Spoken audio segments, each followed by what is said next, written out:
How's it going, guys? Welcome to a brand new YouTube video. It's Michael, and I hope you guys are all doing fantastic today.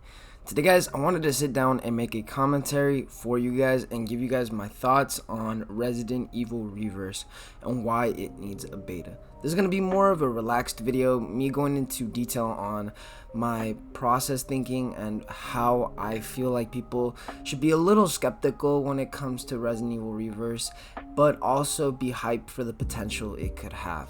Now, I know Resident Evil Reverse isn't going to be something revolutionary for the Resident Evil franchise, but that's where I could differ with this, and honestly, it's something I think we can argue about. I feel like this really does have potential to go somewhere and be different from other Resident Evil multiplayer experiences in the past.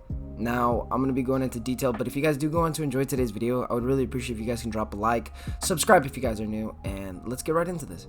So, in the year 2022, we're getting games that are launching in a horrible and broken mess.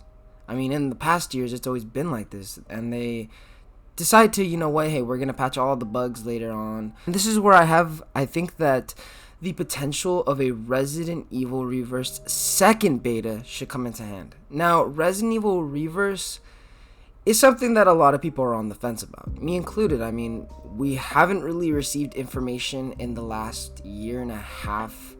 We were supposed to get it initially back on May 6th, it was May 6th or May 7th of 2021 with the release of Resident Evil Village.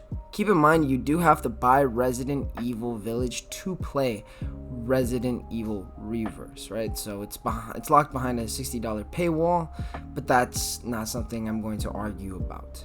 I'm gonna make a separate video on why I feel like Resident Evil Reverse should be free, but that's gonna be for a later topic. Now, Resident Evil Reverse should get a second beta. A new build of the game shows some new content that they have been working on for the last year and a half.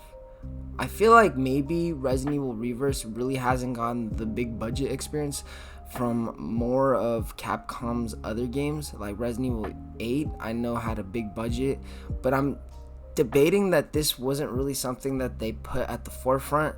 Maybe they put it at the back end and pretty much did work on it, but maybe a smaller development team, and that's kind of where I'm thinking that it lies at right now. But launch a second beta. I promise you it's something that a lot of people are going to appreciate. We can give you our honest feedback and give you guys things you guys could patch out before the initial launch. But it also does come into a hard decision because it's July, August, September, and then it comes October. So if they wanted to launch a beta in the next couple months between the release of Resident Evil Reverse, which is on October 28th, 2022, so in like 3-4 months, they would have to release it around this time right now. And it's currently July 6th, 2022, right? So they're going to have to release something if they are going to win a crowd for this multiplayer experience. Now, I'm telling you guys right now, from seeing YouTube videos to reading forums and just seeing people talk about this in YouTube videos, it's not something I see a lot of people excited about, right? Like I said, I already mentioned this. Everybody's on the forefront. I don't think a lot of people are excited for this. As you guys know, Capcom doesn't really have a good track record when it comes to Resident Evil multiplayer games or experiences. Sorry, I'm just going to say experiences because there's different type of multiplayer games out there centered on the Resident Evil brand.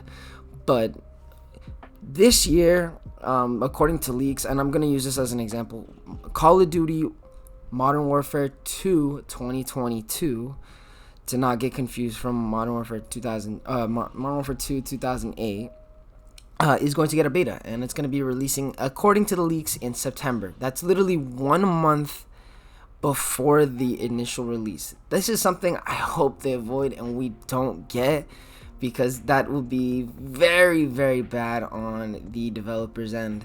They only have a month to patch out these bugs. Keep in mind, obviously the world is still in quite a bit of a pickle, if you know what I'm talking about, but that's not the point. The point is, obviously they're going to be making physical copies getting the ESRB rating and all that. But I mean, yeah, that's pretty much where my mind is right now. I feel like this is something that Capcom should really keep in mind. I'm just throwing this out there, and I wanted to make a video about it. But other than that, guys, that's pretty much going to have to wrap up today's video. Hope you guys definitely did enjoy, and I will catch you guys in the next one. Peace out, guys.